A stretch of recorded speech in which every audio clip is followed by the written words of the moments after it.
Bismillahirrahmanirrahim. Assalamualaikum warahmatullahi wabarakatuh. Alhamdulillahirabbil alamin. Assalatu wassalamu ala asrofil anbiya'i wal mursalin sayyidina wa maulana Muhammadin wa ala alihi wa sahbihi ajmain. Amma ba'du. Yang terhormat kepada Ustazah Musaibah Az-Zahra dan ibu-ibu kajian muslimah di KPK. Pertama-tama marilah kita panjatkan puji syukur kita kehadirat Allah Subhanahu wa taala karena berkat rahmat dan hidayahnya kita dapat berkumpul pada hari ini dengan keadaan sehat tak kurang suatu apapun. Salawat dan salam marilah kita haturkan kepada junjungan kita Nabi besar Muhammad sallallahu alaihi wasallam yang kita nanti-nanti syafaatnya hingga di yaumul kiamah. Amin. Marilah kita mulai acara kajian pada siang hari ini dengan membaca basmalah bersama-sama. Bismillahirrahmanirrahim. Untuk yang selanjutnya kepada Ustazah Nusaibah kami persilahkan. Langsung berarti ya. Oke, bismillahirrahmanirrahim. Assalamualaikum warahmatullahi wabarakatuh. Waalaikumsalam warahmatullahi wabarakatuh. Masyaallah, alhamdulillah. Alhamdulillahirabbil alamin. Alhamdulillahilladzi hadana li hadza wa ma kunna linahtadiya laula an hadanallah. Laqad ja'at rasul rabbina bil haqq. Salawat dan salam semoga selalu tercurahkan kepada Nabi kita Nabi Muhammad sallallahu alaihi wasallam yang sebab perjuangan beliau, yang sebab ketidakmagerannya beliau, sebab semangatnya beliau Islam sampai ke kita. Kita bisa merasakan nikmatnya iman, nikmatnya Islam sebab jasa beliau. Makanya ayo kita salawat bareng-bareng deh. Allahumma sholli wa sallim wa barik ala sayyidina Muhammad. Masyaallah, alhamdulillah. Perkenalkan, sebelumnya nama saya Nusaibah Az-Zahra. Ada yang udah kenal belum? Belum. Ya udah, kenalan kan? Nah, nama saya Nusaibah. Biasa dipanggil Nusaibah juga ya. Orang biasa panggil Ibah, tapi saya lebih senang Nusaibah. Jadi nanti kalau ketemu panggil saya Nusaibah, ketahuan, oh orang KPK. Ya, gitu. Alhamdulillah, saya dikontak sama Mbak Rina. Mbak Rina kenal sama saya dari Quran Dive, bukan? Atau? Dari Ketua Roisnya. Oh, Masya Allah, siapa? Pak Sugiharyono. Oh, Masya Allah, Alhamdulillah. Ya, entah apapun yang mempertemukan kita pada hari ini, yang paling pasti adalah atas izin Allah, benar ya? Atas izin Allah. Saya dapat undangan untuk datang ke KPK. Aduh, ngeri-ngeri sedap ya. Kesannya kalau dari luar tuh kayak, saya nggak akan jauh-jauh dari tempat ini. Oh, ternyata saya masuk ke dalam nih, ketemu sama, panggilnya apa ya? Mbak-mbak, ibu-ibu. Ada yang ibu-ibu? Ada, ya. Kakak-kakak semua, Masya Allah. Alhamdulillah. Saya diminta ngisi kajian, temanya tentang apa? Ada yang tahu nggak? One Step Closer to Quran. Alhamdulillah. Ya, kalau di sini kajian muslimahnya rutin. Setiap seminggu, 2 minggu sekali. Alhamdulillah. Kajiannya apa? Ngaji kuping. Ya, ngaji kuping ya. Belum ada yang intens tahsin dan lain sebagainya. Dulu pernah. Berarti udah pernah belajar tahsin? Udah hatam? Oh, belum. Wah, harus dicek bacaannya berarti ya. Tapi alhamdulillah apresiasi sih, di tengah-tengah waktu break harusnya makan kan? Nah, tapi malah memutuskan untuk begini. Insya Allah kajiannya, effortnya ini menjadi sumber keberkahan dari Allah, insya Allah ya. Oke, Bismillah. Tema kita One Step Closer to Quran. Pertanyaan yang paling pertama harus ditanyakan ke kita dengan tema ini adalah Kaifa haluka ma'al Quran? Ada yang bisa bahasa Arab? Ya. Apa artinya Kaifa haluka ma'al Quran? Bagaimana kabarmu dengan Al-Quran? Oke, dijawab. Alhamdulillah bi khair. Oh, berarti abis tilawah hari ini udah tilawah ya. Udah dapat 1 juz. Alhamdulillah belum juga, tapi udah. Yang udah baca Quran hari ini siapa? Oke. Yang lain udah mendengar Quran. Sholat subuh nggak tadi pagi? Sholat. Itu kan ada Quran orangnya. Berarti udah baca Quran, udah pas lagi sholat subuh baca Al-Fatihah ya sama surat pendek. Ucapkan dulu alhamdulillah. Ya, jadi saya kalau tak kasih pertanyaan tentang kaifahaluka ma'al Quran, ada yang jawabnya semangat, alhamdulillah bi khair, kayak siapa namanya? Bu Silvi. Ada juga yang cuma senyum-senyum gitu ya. Kapan terakhir baca Quran ya? Nah, ini yang harusnya jadi perhatian kita. Di sini ada yang lagi ngerasa galau nggak? Atau kalau orang lagi kerja nggak galau kali ya? Stres kerjaan. Kayaknya tekanan di kerjaan tuh luar biasa. Ada yang ngerasain? Ya. Atau ngerasa kayak kalau ada orang Sunda nggak? Di dalam hati tuh kayak gak puguh. Nah, gak puguh gitu hati kayak kenapa ya? Ini kayaknya semua hal terasa salah. Pernah ngerasain? Gelisah, gak tenang, nah yang kayak gitu-gitu. Nah, hal ini nih sebenarnya berkaitan erat sama hubungan kita sama Al-Quran. Kalau ada yang ngerasa baca Al-Quran kan berpahala, oke, aku mau cari pahala pakai cara lain aja. Misalnya ada yang berpikir gitu. Kan bukan cuma itu doang baca jalan untuk mendapatkan pahala, tapi ada salah satu ayat Al-Quran, boleh dicek ya, dicari karena saya lupa persisnya di ayat surahnya dan ayatnya. Coba dicek, bunyinya gini, a'udzubillahi minasyaitonirrajim, wa kadzalika auhayna ilaika ruham min amrina. Ketemu? Biasanya kalau pakai AI itu langsung ketemu. Saya pakai aplikasi namanya Tartil, TARTEEL. Nah, Tartil. Kita tinggal begini dia langsung kebuka ayatnya, ya. Ketemu?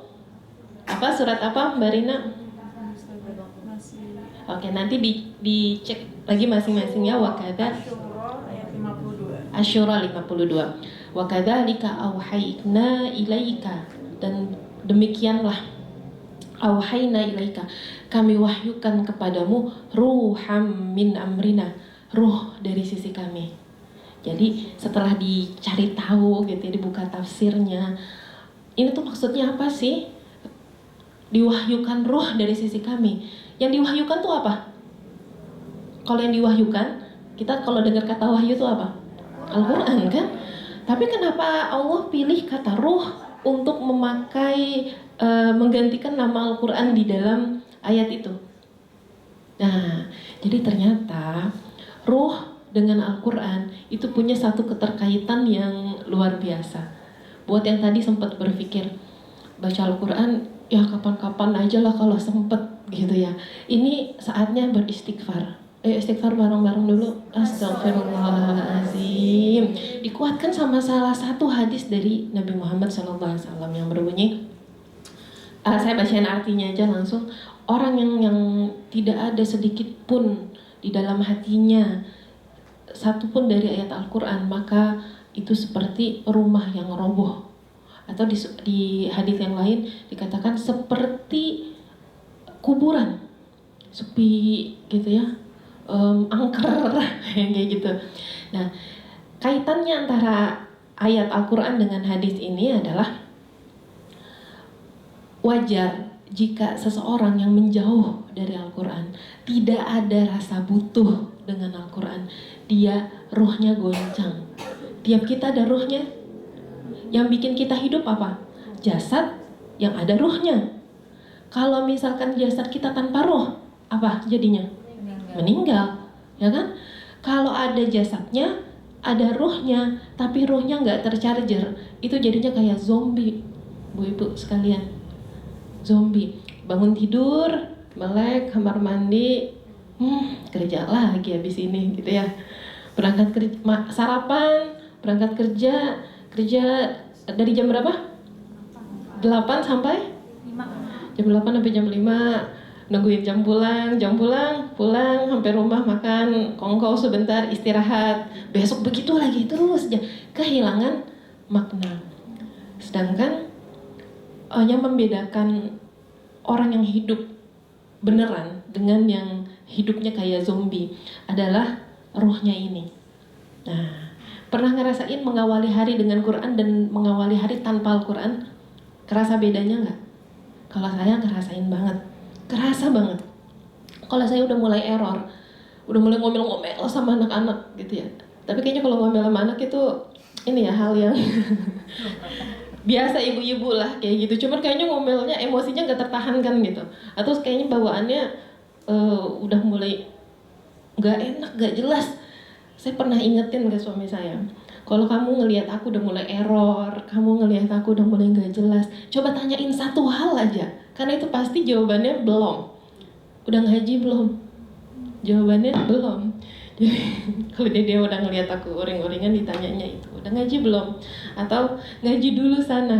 Saya nggak bisa membantahnya karena memang roh saya, kegoncangannya dengan kekokohannya ada di situ. Saya sering banget dengar kajian tentang Quran. Saya belajar Quran dari kecil sampai sekarang udah punya anak 4, ngajarin anak baca Quran juga gitu kan. Kayak yang saya udah sering dengar, tapi yang beda antara orang yang sering dengar kajian kan, ya, lo nggak dicari aja sekarang di medsos lewat kan. Nah, yang bikin bedanya adalah orang yang berilmu beneran dengan orang yang ngumpulin ilmu, ya beda ya. Ngumpulin ilmu, ngoleksi ilmu dengan orang yang berilmunya ilmu, yang bermanfaat dan ilmu yang beneran adalah setiap dia dapat, dia bertekad untuk mengamalkan. Jadi walaupun dapetnya cuma 1 hari ini, kita cuma sebentar banget kan ini kan kajian. Udah saya telat ya nyasar ke Kuningan City dulu, bisa-bisanya. Ya, cuman sebentar, kajiannya 2 minggu sekali, nggak masalah. Tapi setiap kali habis dapat kajian, catat satu hal yang paling mengena, amalkan selama 2 pekan itu. Sampai ketemu lagi sama kajian berikutnya, beda pembicaranya mungkin ya. Tapi kita datang sebagai seorang yang sudah bertumbuh berbeda dengan yang sebelumnya. Jadi benar-benar tema yang dikasih one step closer to Quran. Artinya apa sih? 1 langkah mendekat pada Al-Quran benar-benar terjadi. Tiap hari selangkah, tiap hari selangkah gitu ya. 1 hari 1 ayat aja bacanya. Baca ayatnya sama artinya, lalu berusaha untuk diamalkan. Itu ya. Saya punya 1 kisah. Mau dengar ceritanya nggak? Ya. Jadi waktu pas COVID kemarin itu suatu berkah buat saya dan keluarga. Karena akhirnya bisa ngumpul family time tanpa terhalang. Suami habis suka keluar kota ngisi training kan. Nah, tersebab COVID itu kita jadi sholat jamaah bareng. Setelah sholat jamaah bareng kita zikir bareng. Habis zikir kita bikin ini yuk 1 kebiasaan baru di rumah kita. Apaan tuh?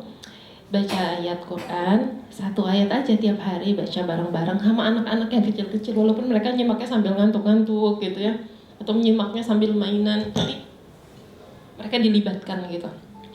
Nah, oh ya ayo gitu ya. Di rumah alhamdulillah ada beberapa buku tafsir, yaitu ada tafsir Azhar, ada tafsir Zilal fi Zilal Quran sama Ibnu Katsir. Nah jadi kita tiap hari bacanya 1 ayat aja, tapi kita buka buku tafsir Azhar. Tafsir Azhar itu kan karyanya siapa, ada yang tahu? Orang Indonesia yang nulis, Buya Hamka. Nah, jadi Indonesia punya mufassir, orang yang memang punya lisensi, punya ilmu yang membuat dia punya hak untuk menafsirkan Al-Quran. Kalau kita orang awam nggak bisa menafsirin Quran asal-asalan. Beliau punya ilmunya dan akhirnya bisa menuliskan tafsir. Yang udah nonton film Hamka ya, judulnya apa sih? Ya Buya Hamka tuh sampai ada 3 ya. Nah, saya nonton yang kedua. Beliau menuliskan tafsirnya salah satunya di dalam penjara. Nah, saat beliau udah mau ambil silet karena udah hampir putus asa sama hidupnya, lalu dia teringat sama salah satu ayat Al-Quran, siletnya dijatuhin dan dia menangis di situ. Terus dia bilang, ya Allah, kenapa saya bodoh gitu ya. Saya mengajarkan orang kenal sama Engkau, sekarang saya malah yang melupakan Engkau. Di situ sampai akhirnya, di situ scene-nya saya nangis banget. Aduh ya Allah, saya pernah ngerasain ada di posisi pengen udahan aja hidup ini, kayaknya udah gak ada gunanya saya hidup gitu. Jadi saya can relate banget, dan yang bikin saya bangkit itu adalah interaksi saya sama Al-Quran. Alhamdulillah. Begitupun pas lagi dilihat di filmnya Buya Hamka itu juga begitu juga kan kisahnya. Ini kayak benar-benar membawa kita keluar dari kegelapan kepada cahaya. Itu terasa banget. Jadi buat yang lagi ngerasa hidupnya gelap gitu ya, coba deh mendekat sama Al-Quran. Gak apa-apa, pelan-pelan aja, selangkah sampai nanti akhirnya kita bisa merasakan cahaya keimanan itu ya. Balik lagi ke cerita saya. Akhirnya kita mulai biasakan di rumah, satu hari satu ayat kita baca bareng-bareng, lalu kita baca terjemahnya. Setelah baca terjemahnya, kita baca tafsirnya. Kalau tafsir itu biasanya satu ayatnya bisa sampai berlembar-lembar kan. Nah setelah itu kita bertekad apa yang bisa kita diskusi habis diskusi apa yang bisa kita amalkan dari ayat yang sudah kita baca ini. Nah, tujuan dari Al-Quran diturunkan itu menjadi kitab petunjuk. Maka kalau kita baru sekedar baca belum selesai tugas Quran. Tugasnya adalah menjadi petunjuk. Kalau jadi petunjuk berarti kan dijalanin dong, ya kan? Nah, akhirnya bismillah kita jalanin. Sampai suatu hari sampailah kita kita kan dari surah Al-Fatihah tuh sampai ke Al-Baqarah. Sampai di Al-Baqarah ayat yang ke-40. Al-Baqarah ayat yang ke-40 yang bunyinya itu ya bani Israil adhkuru ni'mati allati an'amtu 'alaikum wa aufu bi'ahdi ufi bi'ahdikum wa iyaya farhabun. Artinya, wahai Bani Israel, ingatlah nikmat yang telah aku berikan kepadamu, ni'mati allati an'amtu 'alaikum wa aufu bi'ahdi, dan penuhilah janjimu padaku, maka akan aku penuhi janjiku kepadamu. Kata siapa? Kata Allah. Penuhi janjimu padaku, maka akan aku penuhi janjiku kepadamu. Wa iyaya farhabun, dan hanya kepada akulah engkau kembali gitu ya, atau hanya akulah yang pantas untuk ditakuti, kurang lebih gitulah artinya. Nanti dicek lagi ya. Nah setelah kita baca tafsirnya, saya sama suami berdiskusi apa yang bisa kita amalkan dari ayat ini ya. Disuruh mengingat apa? Nikmat dan memenuhi janji. Emang kita punya janji apa sama Allah sih? Kita punya janji. Ingat-ingat ini. Kita pernah janji sama Allah dulu sebelum kita lahir. Ya udah lupa lah, ya kan? Benar nggak? Tapi kita pernah janji. Tahu dari mana? Allah yang kasih tahu kita. Dan coba sekarang kita ingat-ingat. Adik masih ingat apa yang dilakukan pada saat baru lahir? Masih ingat nggak baru lahir ngapain? Nangis. Iya, tapi ingat nggak dipakein baju apa? Terus biasa kalau anak kecil tuh suka kamu tuh pinter banget dulu waktu kecil, kan biasanya cerita ibunya ya. Kamu dulu waktu kecil usia sekian udah bisa jalan, loh. Kita udah nggak ingat. Tapi kejadian itu terjadi nggak? Terjadi. Cuman kita nggak tahu. Tapi orang tua kita tahu. Nah, Allah pun lebih tahu kan dari kita. Dulu sebelum kamu masuk ke dalam perut ibu kamu, ya, ada dalam perut ibu terus lahir, masih di alam roh. Nah, kita balik lagi ke roh tadi. Kamu tuh pernah janji, alastu bi rabbikum, ditanya kan sama Allah, bukankah aku Tuhanmu? Dijawab sama kita dulu, kita ya, nggak ada yang terkecuali, muslim ataupun non muslim, semua manusia ya. Jawabnya apa? Bala syahidana, ya tentu saja kami bersaksi engkau Tuhan kami. Jadi janji kita ke Allah, menjadikan Allah satu-satunya Tuhan, taat, janji untuk taat, janji untuk mengingkari semua hal yang Allah larang gitu ya. Cuman kita lupa sama janji itu. Tapi saat kita baca Al-Quran, kita jadi tahu, oh pernah ya janji. Berarti selama ini aku melupakan janji itu, dan suatu saat akan ditanya kan, gimana janjimu dulu? Gak bisa kita beralasan, ya lupa ya Allah gitu ya. Lupa ya Allah. Nah makanya Quran itu turun untuk akhirnya menjadi petunjuk buat kita itu. Nah sampai akhirnya saya sama suami, oke, berarti amal yang bisa kita lakukan dari ayat ini ada beberapa hal. Pertama, kita akan jurnal syukur. Ada yang suka, kalau kita apa ya, gratitude journal. Ada yang suka menuliskan syukur? Mulai saat ini coba deh ditulisin, tapi jangan cuma sekadar diniatin untuk nulis kesyukuran. Saya ngelihat orang-orang sukses rata-rata punya jurnal syukur, gratitude journal ini. Dan ternyata memang janji Allah sih ya, disuruh ingat saat kita melakukannya, Allah sendiri yang benar-benar akan langsung mengabulkan, bukan mengabulkan, apa ya bahasanya, memenuhi janjinya. Janji Allah kan banyak ya, bersyukurlah maka akan aku tambah nikmat. Ya, cuman kadang kita oke, syukur tapi sebatas itu doang. Pernah nggak benar-benar syukur?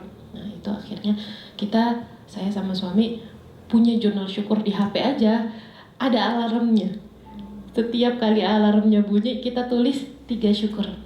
Bukan untuk hal-hal yang tampak luar biasa. Hari ini dapat alhamdulillah dapat 100 juta. Enggak usah yang kayak gitu-gitu amat. Alhamdulillah hari ini bisa ngeliat anak yang sebelumnya sakit udah sembuh. Dia senyum lagi, dia ceria lagi, dia berantakin rumah lagi. Alhamdulillah. Alhamdulillah ya Allah. Hari ini bisa nulis. Ya kan bisa ngegerakin jari. Alhamdulillah hari ini sehat, bisa makan, mau makan ada makanan, alhamdulillah. Tapi pastikan bersyukurnya dengan sepenuh hati gitu ya. Saya sama suami lakuin itu sebulan. Tapi sampai sekarang masih jalan ya. Sebulan setelah itu masih terus jalan. Syukur. Ada yang ngasih rumah. Kalau saya tuh gak terlalu percaya sama sesuatu yang too good to be true gitu ya. Kayaknya terlalu gimana gitu untuk terjadi beneran. Sampai itu terjadi di rumah saya sendiri sama saya dan suami gitu kan. Baru saya sama suami lihat-lihatan. Ini ya Allah kalau lagi nepatin janji ya. Luar biasa. Tiba-tiba orang nelpon suami saya bilang, ini saya ada rumah. Ibu saya mau jual tapi belum ada yang beli. Ini rumah kesayangan karena ayah saya meninggal di sana, gak ada yang beli. Akhirnya saya bayarin aja deh ke ibu saya. Cuman sayang kalau cuman dibeli terus dibiarin. Saya pengen kasih ke orang. Saya sholat, kata dia. Saya sholat. Setelah sholat saya doa, saya harus kasih ke siapa ya Allah? Ada orang kaya yang kayak gitu ya, mau ngasih rumah. Saya keingetan sama antum, katanya gitu. Bilang ke suami saya ingat sama Mas Randy gitu. Makanya saya telepon. Itu serius, dikasih rumah, dibalik namanya pun dibayarin sama dia. Kita udah tinggalin aja. Zaman sekarang orang kalau mau beli tanah segitu berapa? 92 meter sih. Tapi oke kan? Nah iya, mau cari di mana? Kita sekarang kalau cari-cari harga rumah tuh mungkin segitu berapa ya? 1 M kah? Atau 500 sekian sama bangunannya juga. Pokoknya gitulah ya. Saya sama suami jadi terkagum dengan cara Allah. Kita bukan kurang ilmu, tapi kurang mengamalkan ilmu. Kita sering tahu tentang hal-hal yang kayak gini, tapi berapa banyak dari hal yang kita tahu lalu kita bergerak dengan pengetahuan kita itu, ya. Nah, berarti habis ini insya Allah jadi semangat ya. Semangatnya gara-gara pengen dapat rumah. Enggak lah ya. Semangatnya karena pingin mendapatkan Allah dengan semua janjinya. Ya. Banyak sekali ayat di dalam Quran yang menyatakan bahwa Allah nggak akan menyia-nyiakan orang yang beriman, dan bahwa Allah akan menjamin kehidupan orang yang beriman. Berulang kali disebutkan. Sampai yang berbahayanya itu kita nggak tahu janji itu karena kita nggak baca, ya. Dan hal inilah yang diadukan sama Rasulullah SAW kepada Allah. Inna qaumi ittakhadhu hadzal qur'ana mahjura. Sambil sedih Rasul ngomong ini, diabadikan di salah satu ayat Al-Quran. Coba dicek ya, ayat ini surah apa, ayat berapa. Artinya apa? Wahai Tuhanku, ya Allah, sesungguhnya kaumku menjadikan Al-Quran ini sesuatu yang ditinggalkan. Padahal proses Al-Quran sampai ke kita itu berdarah-darah luar biasa. Berawal dari turunnya ke siapa? Al-Quran tuh Nabi Muhammad. Tapi doanya sudah disebutkan sama Abul Anbiya. Siapa? Bapaknya para nabi? Nabi Ibrahim. Udah doa diabadikan juga sama Allah di dalam surah Al-Baqarah. Saat Nabi Ibrahim berdoa sesudah mendirikan pondasi Ka'bah bersama dengan Ismail. Rabbana taqabbal minna innaka antas samiul alim. Rabbana waj'alna muslimaini laka wa min dzurriyyatina ummatan muslimatan lak wa arina manasikana wa tub alaina innaka antat tawwabur rahim. Nah, ini doanya. Sampai akhirnya terkabulkan ribuan tahun kemudian, sampai akhirnya Quran sampai ke kita. Doanya apa? Rabbana wab'ats fihim rasulam minhum yatlu alaihim ayatika wa yu'allimuhumul kitaba wal hikmah wa yuzakkihim. Nah, artinya apa? Ya Allah, utuslah kepada mereka generasi setelahku, gitu ya. Nabi Ibrahim itu visioner, ya. Doanya bukan cuma buat dirinya, tapi untuk generasi setelahnya. Wa ba'ats fihim rasulam minhum, rasul dari kalangan mereka sendiri. Rasulam minhum yatlu alaihim ayatika, yang membacakan kepada mereka ayat-ayatmu. Wa yu'allimuhumul kitaba wal hikmah, dan mengajarkan kepada mereka kitab dan hikmah. Wa yuzakkihim, dan mensucikan mereka. Doa Nabi Ibrahim dikabulkan ribuan tahun, sampai akhirnya lewat keturunannya Nabi Ismail terus turun, lahirlah Nabi Muhammad, sehingga Al-Quran itu turun sampai akhirnya sampai ke kita. Seberharga itu, tapi kita abaikan. Suatu saat orang yang mengabaikan ini akan sangat-sangat menyesal. Kenapa dulu ada Quran gak dibaca, ngerasa masih banyak waktu, tiba-tiba udah 30 tahun, ini udah 30 tahun ya, tiba-tiba udah 25 tahun, tiba-tiba udah punya anak banyak, gak kebaca-baca juga tuh Quran, gitu ya. Suatu saat akan sangat menyesalinya. Makanya orang yang udah meninggal minta balik supaya bisa beramal. Kita yang masih hidup, nah saatnya kapan lagi beramal kalau bukan sekarang. One step closer to Quran. Saya masih punya waktu berapa lagi? 15 menit ya. Oke. Saya sebenarnya pengennya ngomongnya lama gitu ya, tapi cuman sebentar waktunya. Oke, nggak apa-apa ya. Oke, tadi sampai mana tuh? Doa pengabulan Al-Quran akhirnya sampai kepada kita. Sekarang gini deh, supaya bikin semangat, punya semangat untuk comeback to Quran, saya mau kasih sebuah analogi. Analogi ini saya baca di sebuah buku, judulnya Obat Rindu Al-Quran. Supaya rindu terus sama Al-Quran. Pas saya baca tentang analogi ini, saya menangis. Nangisnya tuh kayak yang, ya Allah. Nah, mudah-mudahan ini juga tertular kepada kawan-kawan di sini semua ya. Analoginya adalah gini.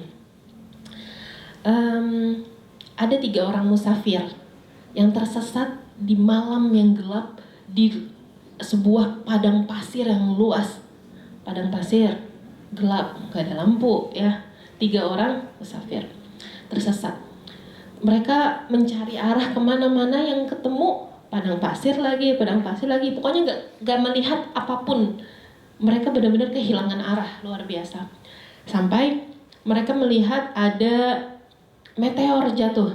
Kalau tiba-tiba ada meteor jatuh di tengah gelap kayak gitu, kelihatan gak? Kelihatan banget kan? Wah, 3 orang itu melihat ke langit, tapi mereka punya 3 sikap yang berbeda. Ya, saat melihat meteor itu jatuh dan bersinar terus tiba-tiba jatuh, 3 orang ini sikapnya beda. Yang pertama, oh meteor jatuh, apa sih istimewanya? Biasa aja, itu kan fenomena alam, ya memang harus begitu, udah saatnya bintang itu jatuh gitu ya. Udah gitu doang, terus dia diem di tempat sambil menunggu jalan keluar itu datang dengan sendirinya. Datang nggak kira-kira? Nggak, ya. 2 orang yang lain musafir ini, mereka punya respon yang luar biasa antusias. Ada bintang jatuh, meteor jatuh, ayo kita kesana samperin. Mereka lari menuju ke tempat meteor itu jatuh.